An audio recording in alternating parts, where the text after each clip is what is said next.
Welcome back to the deep dive. I hope you're sitting comfortably today. Maybe you've got a cup of coffee or maybe you're on your commute. But I actually have to warn you right up front, where we are going today, it is really not comfortable. No, not in the slightest. It is a very heavy subject. It is, because usually, when we talk about a country on the show, we talk about the economics or the tech scene, maybe the broader history. And when people think of Brazil specifically, what's the mental image that pops up? Well, it's iconic, right? It's the postcards. You think of Rio de Janeiro, you think of Christ the Redeemer with his arms open over the city. You think of Copacabana, the rhythm of samba, the whole explosion of color that is carnival. Right. It's a place that really projects warmth. It projects life and energy. Exactly. It's vibrant. But today, we are pivoting hard. We are stripping away that postcard image completely. We're going to look at the shatter side of the country, because behind the carnival, behind all that music, there is a history of criminal psychology so dark and so distinct that it has literally reshaped the laws of the nation. That's exactly right. And I think for a lot of you listening, especially if you're used to the typical American or European true crime beat, the Ted Bundys, the Dahmers, the Gacy's. The ones we always hear about. Yeah, the usual suspects. The Brazilian context offers a really unique and, frankly, a terrifying window into the human condition. The scale of these crimes is different, the underlying motivations are different, and the societal reaction is completely unique to the culture. We are talking about crimes that didn't just terrify a single neighborhood or a city, they traumatized a nation of 200 million people. But here is the thing, and this is our mission statement for today's deep dive. We have a massive stack of sources here. We really do. We're looking at case files, psychiatric evaluations, court transcripts, historical records, and they cover 10 of the most infamous names in Brazilian history. And the easy thing to do here, the standard thing, would be to just list them off. Like a top 10 list. Right. Top 10 scariest criminals in Brazil. But we aren't doing that. We are going much deeper into the source material. We are going to do a taxonomy of terror. A taxonomy. I love that word for this because, biology uses taxonomy to group animals by shared characteristics, right? You group them by genus and species based on how they function. Exactly. And we are going to do the exact same thing with these offenders. We aren't grouping them chronologically by when they killed or even by how they killed. We are grouping them by why. The motivation. The absolute engine inside the machine. Yes. Psychological driver. We're going to look at the righteous killers who actually thought they were cleaning up society. We'll look at the divine and the damned who were driven by hallucinations and twisted religious beliefs. We'll look at the deceivers, the ones who wore this perfect mask of sanity to trick their victims. And finally, the system breakers. Right. The system breakers. Yeah. The ones who were so unprecedented and confusing that the law didn't even know what to do with them. And we're spanning a huge timeline here, from the 1920s all the way to the 2010s. We've got names in these files like Pedrinho Matador, the Park Maniac, and the Cannibals of Garanhuns. These aren't just names in Brazil. They are literal scar tissue on the country's history. Every single one of these cases shifted something fundamental in the culture. So let's unpack this. Let's start with our first category in this taxonomy. We're calling this twisted justice and ideology. Also known as the righteous killers. Now, when I hear the word righteous, I naturally think of a paladin, right? I think of a hero, someone fighting for a just cause. But here, we are talking about criminals who, in their own minds, aren't the villains of the story at all. They genuinely think they are the good guys. Which is, sociologically speaking, often the most dangerous kind of offender. When you have a criminal who believes they are acting on a strict moral code, however warped or bloody that code might be, there's absolutely no hesitation. No remorse. Exactly. There's no guilt. They sleep like babies at night because they look in the mirror and believe they are taking out the trash. And the absolute poster child for this, if you can even use a term like poster child for something this gruesome, is a man named Pedro Rodrigues Filho, better known to the Brazilian public as Pedrinho Matador. Which translates roughly to Killer Petey. Killer Petey. It sounds almost cute, like a cartoon character, until you actually look at the numbers in his file. We are talking about Brazil's most prolific serial killer. The sources say he claimed responsibility for well over 100 murders. Confirmed at over 70. Claimed over 100. I just want you to pause on that number for a second. In the U.S., if you have a serial killer with 10 victims, they are infamous. 30 is historically significant. Pedrinho is in the triple digits. But here is where it gets really interesting for our taxonomy. It's not just the kill count that defines him, it's the target selection. Who was he killing? Mostly other criminals. Mm-hmm. And that is completely central to understanding his motivation. He didn't view himself as a predator preying on the weak or the innocent. He viewed himself as a cleaner, a vigilante. He believed he was stepping in and delivering justice exactly where the state had failed to do so. I was reading through the notes on his early life, and it's like reading the origin story of a comic book anti-hero, but infinitely grimmer and rooted in a harsh reality. He started extremely young. Very young. His first acts of lethal violence were related to a family dispute. But his strict moral code really solidified when he looked at the world around him. He saw violent favelas, he saw a police force that was often absent, underfunded, or frankly corrupt, and he simply decided, I will be the judge, jury, and executioner. And there is one specific detail in the files that it stops you cold when you read it. It's about his father. Yes, the ultimate taboo, matricide. Yeah. He killed his own father, but he didn't just kill him in a random fit of rage over money or something trivial. Why did he do it? It was pure retribution. His father had murdered his mother, he had butchered her with a machete. So Pedrinho, operating on this extreme eye for an eye code that he built for himself, hunted his father down while they were both in prison. Wait, in prison? Yes. They were both already in the penal system. Pedrinho somehow managed to get to his father's cell, killed him, and according to the legend and Pedrinho's own bragging claims, he cut out a piece of his father's heart and chewed on it. Whoa, okay. Let's just pause there. He chewed on his father's heart. He spit it out afterwards, supposedly. But the act itself was deeply symbolic. It was an assertion of total domination. It was his way of saying, you took the life that gave me life, so I will physically consume you to restore the balance. That requires a level of psychological intensity and detachment that is just hard for a normal person to even comprehend. To look at your own parent and see just another target because they violated your personal code of justice. And that rigid code is exactly why he's so fascinating to criminologists. He actually had a tattoo that read, I kill for pleasure. But all of his actions, his entire behavioral profile, suggested he killed for order. His specific, twisted version of order. You mentioned he killed his dad in prison. That brings up another wild statistic from the source material. Yeah. A huge chunk of his murders happened while he was already incarcerated. 47 of them, to be exact. 47 people inside a maximum security environment. You have to think about the environment of a Brazilian prison in the 70s and 80s. They were massively overcrowded, highly violent, often gang-controlled environments. For a guy like Pedrinho, whose entire ideology is built on hating bad guys, prison wasn't a punishment at all. It is a buffet. It was a target-rich environment. Yeah. He was securely locked in a concrete box with the exact demographic of people he wanted to eradicate. And he basically enforced his own rules on the cell block. Exactly. If you snored too loud and annoyed him, dead. If you looked at him wrong in the yard, dead. If you found out you were a rapist or a child abuser, definitely dead. And because of this vigilante streak, he became this massive cultural paradox in Brazil. I mean, up until relatively recently, he was a free man walking the streets, right? He actually served his time. He did. Brazil has a strict constitutional limit on how long a citizen can actually stay in prison. It was 30 years at the time, although it's been recently updated to 40. But he served his maximum sentence, and the state legally had to let him out. And he started a YouTube channel, which is just... He did. He became a digital creator. That is mind-blowing to me. The guy who chewed on a piece of his dad's heart was setting up a ring light and recording YouTube videos? He was. He was commenting on contemporary crime cases, offering his opinions on morality, warning kids to stay out of gangs. He became this bizarre pop culture figure, a celebrity almost. Up until he was murdered himself in 2023. Drive-by shooting, if I recall. Yes. The violence finally caught up to him. But his legacy leaves us with that deeply uncomfortable question. How does a civilized society handle a killer who only kills bad guys? It really forces you to confront your own primal desire for retribution versus your intellectual belief in the rule of law. It's the Dexter problem.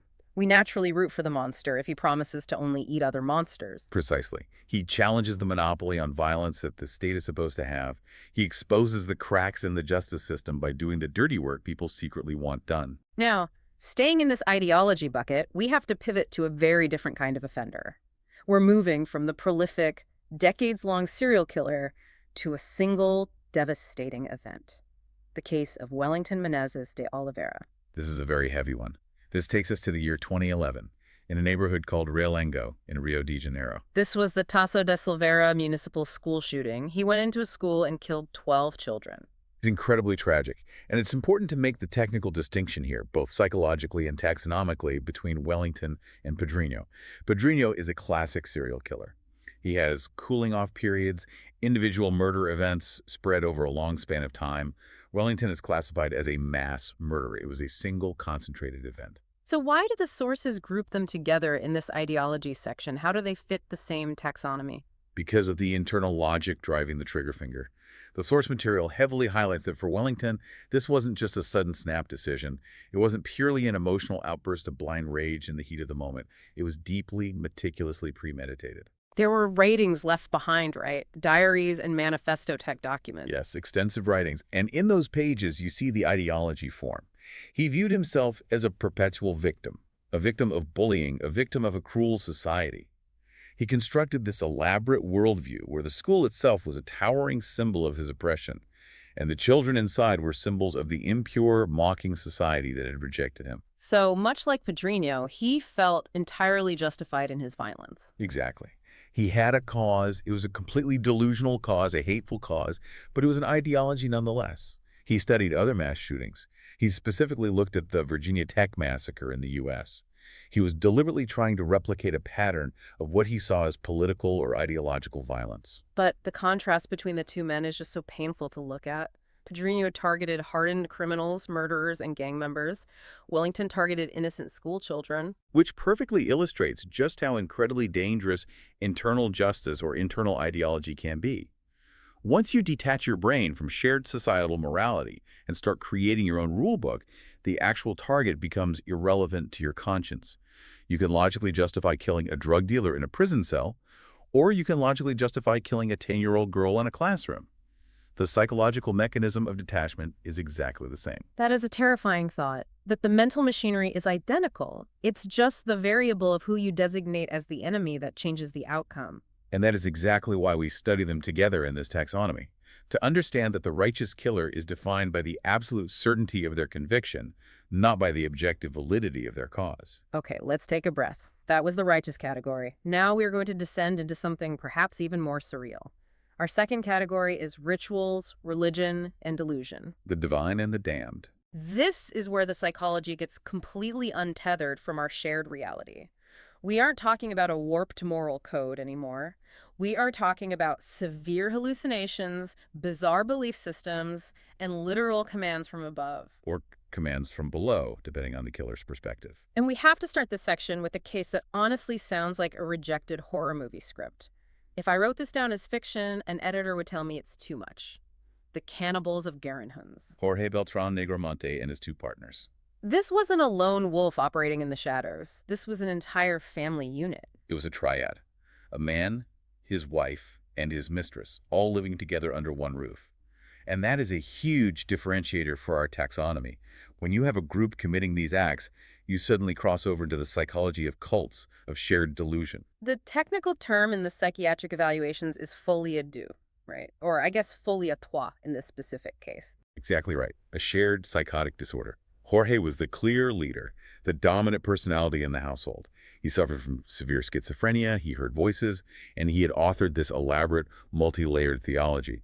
And the two women, through intense dependency and social isolation, eventually adopted his severe delusion as their own objective reality. The source mentions their primary motivation was purification. What does that actually mean in the context of murder? In Jorge's twisted theology, they believed that by killing these specific women, and they usually targeted young women who were facing financial or social struggles, they were literally saving them. They believed they were preventing these women from bringing more misery into the world. But the purification ritual didn't stop at murder. It involved physically consuming the victim's flesh to absorb and cleanse their sins. They ate them? They did. But here is the detail that haunts every single person who reads this case file. They didn't just quietly eat the remains in their dining room. They processed the meat. They ground it up and made empadas. Meat pastries. Savory traditional meat pastries. And then they sold them. They sold them to the public. Yeah, to their neighbors. Yeah. On the streets of Garanhuns, people bought them on their lunch breaks. People ate them. That is the darkest irony imaginable. The entire community was literally consuming the evidence of these horrific crimes without having any idea. It is absolute, unfiltered horror. Hmm. But if you look at it strictly from the taxonomy perspective, look at the motive. They weren't doing it because they were starving. They weren't doing it for sexual sadism, the traditional sense you see with other killers. They genuinely believed that by cooking the meat and feeding it to people, they were containing the spirit of the victim and purifying the world. So in their heads, this was a sacred religious act. It was a ritual of divine redemption. It's the terrifying idea of faith being weaponized against basic human biology. If you truly deeply believe that eating someone is saving their soul, you are operating in a dimension of reality that the rest of us simply cannot access. No rational argument can reach you. It really forces us to look at how easily absolute belief can override our baseline human empathy. And it shows how incredibly dangerous social isolation is. These three created a closed-loop feedback system of madness that no outside logic could ever penetrate. They validated each other's hallucinations every single day. Speaking of realities we can't access, let's move to the next file in this category. The Vampire of Niterói, Marcelo Costa de Andrade. This case completely dominated the Brazilian headlines in the early 1990s. He murdered 14 young boys. And the nickname the Vampire, it isn't just a media metaphor. No, it is literal. He openly claimed he drank the victim's blood. He didn't have fangs or a cape, obviously, but the psychological compulsion driving him was hematophagy, the urge to consume human blood. Now, when we hear the word ritual, we might initially think of an organized religion or a cult-like dynamic like we just saw with the cannibals, but this was fundamentally different. This was entirely internal. Yes, there was no group dynamic here. This was an intensely lonely, profoundly disturbed individual. The source material notes that his psychiatric evaluations confirmed he had absolutely zero understanding of the illicit nature of his acts. He genuinely didn't know that killing children was wrong. His brain couldn't process the morality of it. He thought he physically needed the blood to become beautiful, to become powerful. He described his urges as ritualistic fantasies, but they were fantasies he was a total slave to. It was an overwhelming biological and psychological imperative for him. And this is where the Brazilian legal system really struggled. This case became a massive landmark in Brazil's criminal insanity jurisprudence. Right, because the judges were faced with a man who has committed these undeniable atrocities, 14 dead children. But he is entirely driven by a chaotic biological delusion. He's not evil in the calculating, premeditated sense. He is profoundly, irreparably sick. So the debate becomes, do you treat him as a criminal who needs to be punished? Or do you treat him as a patient who needs to be managed? The courts essentially had to draw the line where the prison system ends and the asylum system begins. They ultimately declared him inimputable. Meaning he couldn't be held legally responsible for the crimes due to insanity. Exactly. He lacked the mental capacity for culpability. But obviously he was way too dangerous to ever release back into society. So he has been locked inside a secure psychiatric facility for decades. It's a permanent limbo state. It is. And discussing this legal limbo actually brings us to a really important historical precedent. We can't talk about this specific type of delusional offender in Brazil without rewinding the clock back to the 1920s.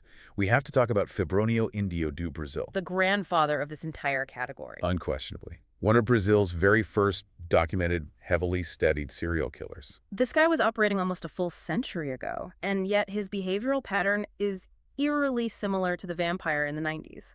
The parallels are striking. He also targeted young boys. And his stated motivation: divine commands. God told him to do it.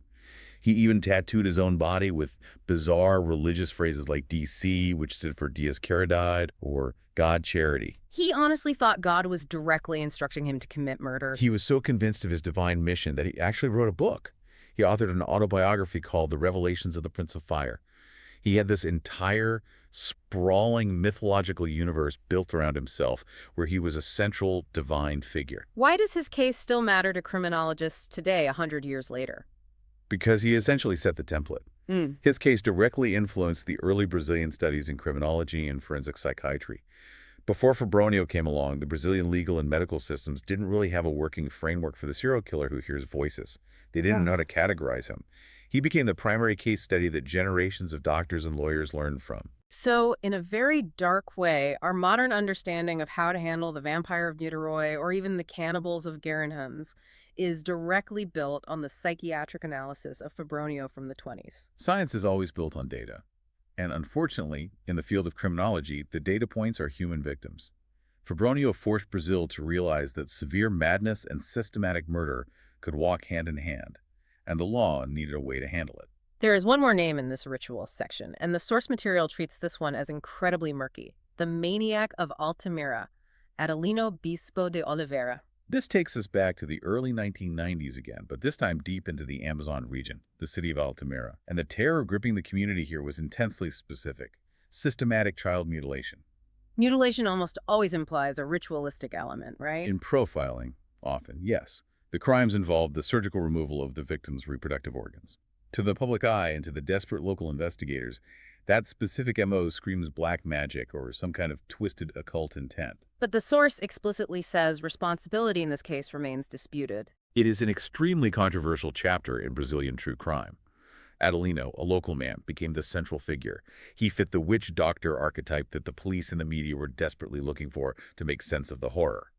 But subsequent, deeper investigations suggested a much larger, far more powerful sect might have been involved, a conspiracy involving wealthy, untouchable locals. This is often referred to as the emasculated boys of Altamira case. It really highlights the sheer panic these crimes generate, doesn't it? When crimes against children involve ritualistic mutilation, the community doesn't just feel unsafe, they feel like they're being hunted by something supernatural. It triggers a deeply primal fear in the human psyche. And whether Adelino was a lone monster solely responsible, or merely a convenient scapegoat framed by a powerful, shadowy group, he fits perfectly into this taxonomy, because the nature of the crime was inherently performative. It was a ritual. It wasn't just a murder to eliminate a witness. It was sending a horrifying message. All right, so we've covered the vigilantes with their strict codes, and we've covered the delusional and the cults. Now we move to the third category. And honestly, this is the one that scares me the most personally. Really? Why is that? Because the vigilante is usually targeting other criminals, so if you're a regular citizen, you feel somewhat safe. And the deeply delusional guy, the guy hearing voices, is usually visibly unstable. You can spot the danger. But these guys in Section 3, they looked exactly like us. They look like the people we are actively taught to trust. Ah, the mask of sanity. Exactly. Section 3 is deception and the double life. These are the ultimate wolves in sheep's clothing. And to understand this category, we absolutely have to start with the man who completely paralyzed the city of São Paulo with fear in the late 1990s, Francisco de Assis Pereira, the park maniac. I remember reading about the cultural context for this one. The setting is so crucial to understanding how he got away with it. It's 1998 in Brazil. It's the absolute peak era of the supermodel. Gisela Bündchen is rising to global fame. Every young girl in the country sees modeling as a golden ticket out of poverty. They all dream of being discovered. And Francisco understood that burning desire perfectly. He weaponized it. He wasn't some physically imposing, terrifying monster grabbing women in dark, empty alleys. He was a very normal-looking guy on a motorcycle. He carried a professional clipboard. He had a cell phone, which, remember, in 1998 was a massive status symbol that implied you had money and a serious corporate job. He posed as a talent scout for a cosmetics brand. Exactly. He approached beautiful young women in public spaces, usually parks, which gave him his media nickname. He would walk right up to them in broad daylight and tell them they had the look. He told them he worked for a major cosmetics company and they were looking for fresh faces. He sold them a dream. He weaponized their hope for a better life. He did. He was incredibly charismatic. He lured them into the secluded areas of the state park by claiming they needed to take some test photos with natural lighting. And once they were isolated in the woods, the trap snapped shut. He violently assaulted and murdered at least 7 confirmed victims, but police know he attacked many, many more who managed to survive. The psychological impact on a mega city like São Paulo must have been staggering. It wasn't just about the fear of the murders themselves. It was about the complete betrayal of social trust. It fundamentally changed the culture of the city. Suddenly, a well-dressed man offering you a lucrative job wasn't a lucky opportunity. He was a lethal threat. It led to these massive nationwide discussions on television about trust-based scams and the dangers of predatory men in positions of perceived authority. It's just the terrifying reality that the promise of a better life was the bait. You tell your daughter, go chase your dreams, work hard, take opportunities, and then someone uses that exact ambition to end her life. And he was so incredibly convincing. Even after he was finally arrested, he remained highly articulate. He played the media like a fiddle. He gave interviews. He loved the attention. He smiled for the cameras. He fits the classic textbook psychopath profile. He was charming, deeply manipulative, and completely, terrifyingly devoid of human empathy. But if we think a fake talent scout is a profound betrayal of trust, what about when the killer wears an actual uniform? What about a firefighter? Oh, that brings us to Tiago Henrique Gomes de Rocha. This is a much more recent case in the files, operating between 2011 and 2014 in the city of Goiânia. He was a military firefighter, an actual sworn public servant, a guy walking around in a uniform that universally screams, I am here to help you. I will run into a burning building to save your life. And yet he was leading this incredibly dark double life. By day, he's cutting people out of car wrecks and putting out fires. By night, he's putting on a helmet, getting on a dark motorcycle, and putting bullets into random people on the street. He was convicted of murdering at least 14 people, though he casually confessed to 39. And the truly scary part about Tiago is the sheer randomness of the violence. He didn't know his victims at all, did he? Not at all. Complete strangers. He would ride his motorcycle up to a bus stop or a cafe, pull out a gun, shout robbery to confuse them, but then he wouldn't even take their wallets or phones. He would just shoot them point blank and speed off into the night. When asked why, he simply called it venting his inner rage. The shock factor for the Brazilian public here cannot be overstated. When the task force finally caught him and his face was broadcast on the news and it was revealed he was an active duty firefighter, the entire nation was just stunned. It fundamentally breaks the social contract. We pay our taxes, we support these public institutions because we deeply believe they exist to protect us from the chaos of the world. When the state-appointed protector is actually the apex predator, it causes a kind of societal vertigo. You don't know which way is up anymore. It makes you look at every single person in uniform differently. The mail carrier, the police officer, the paramedic. You suddenly realize you have absolutely no idea what pathology is hiding behind the badge. And that desire to hide is the core motivation here. It's about power. The ultimate power to fool everyone around you. The power to be hailed as a hero in the sunlight and operate as a villain in the dark. It's an extreme, malignant form of narcissism and control. He was literally extinguishing fires and extinguishing lives in the exact same 24-hour cycle. It's the ultimate terrifying deception. Okay, we have arrived at our final category in this taxonomy. And this one is fascinating because it's not just about the psychology of the criminals themselves. It's about what their crimes broke. The system breakers. These are offenders whose crimes were so entirely out of the ordinary or so logistically shocking that they exposed massive gaping cracks in the Brazilian justice and law enforcement systems. Right. Sometimes a criminal profile is so distinct that the system is forced to look in the mirror and realize we are simply not built to catch this guy. Or even worse, we are not legally equipped to punish this guy once we do catch him. Let's talk about the first one in this group, José Paz Bezerra, the monster of Morumbi. This takes us back to the 1970s operating in São Paulo. He brutally murdered multiple women in the Morumbi neighborhood. Why do the criminologists classify him as a system breaker? Because his sustained crime spree brutally exposed the investigative failures of the era. The police just couldn't catch him. They couldn't connect the dots between the bodies. Back in the 70s in Brazil, the concept of offender profiling, the idea of looking for behavioral patterns, signatures, and psychological links rather than just dusting for fingerprints, it just wasn't really a thing yet. The police treated every single murder as a completely isolated, independent incident. So he was basically operating in a massive bureaucratic blind spot. Exactly. He was continually killing in the same general geographic area, using the exact same modus operandi, but the different local police precincts weren't talking to each other. They weren't sharing files. His eventual capture pushed Brazilian law enforcement toward adopting modern, structured offender profiling. He essentially forced the police to evolve. Before the monster of Morumbi, the system simply wasn't ready to track a modern serial predator. He changed the way detectives actually do their jobs on the ground. But our final case today, this one is different. This one didn't just change police tactics, it changed the way the law itself thinks about guilt and age. The case of Champinha. Roberto Aparecido Alves Cardoso. This brings us to 2003. The infamous Liana Friedenbach and Felipe Café case. This is probably the most emotionally difficult case to read in the entire stack of sources, mostly because of the victims' young ages and the prolonged brutality.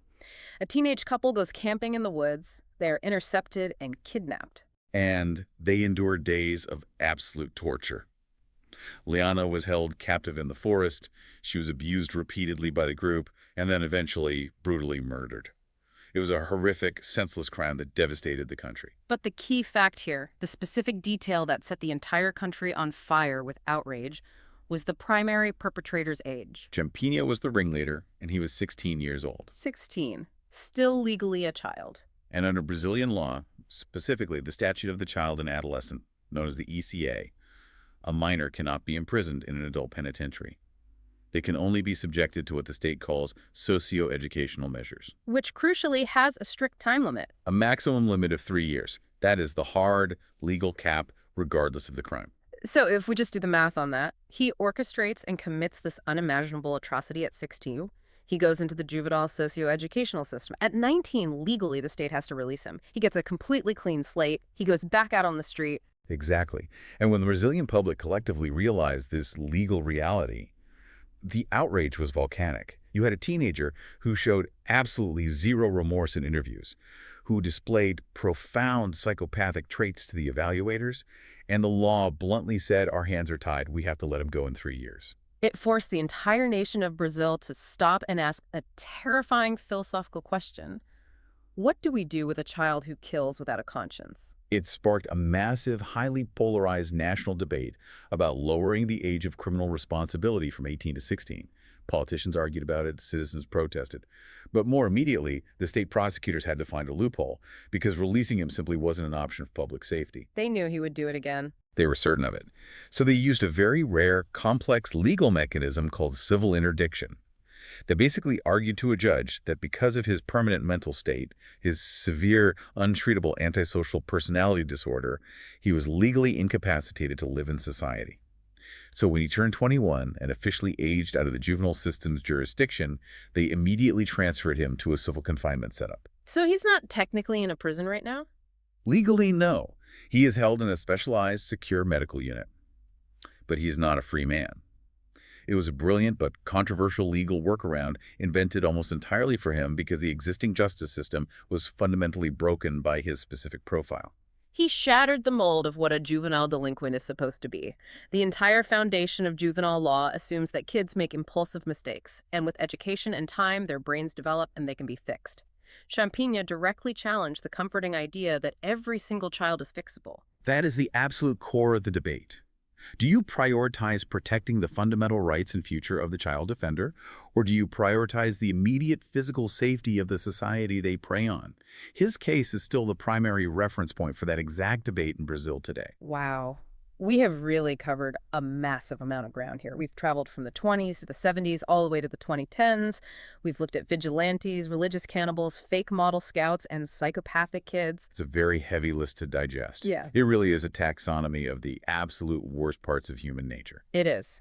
So as we wrap this up, what does this all mean for us? If we take a step back and look at this entire map of terror we've just laid out, what is the big takeaway?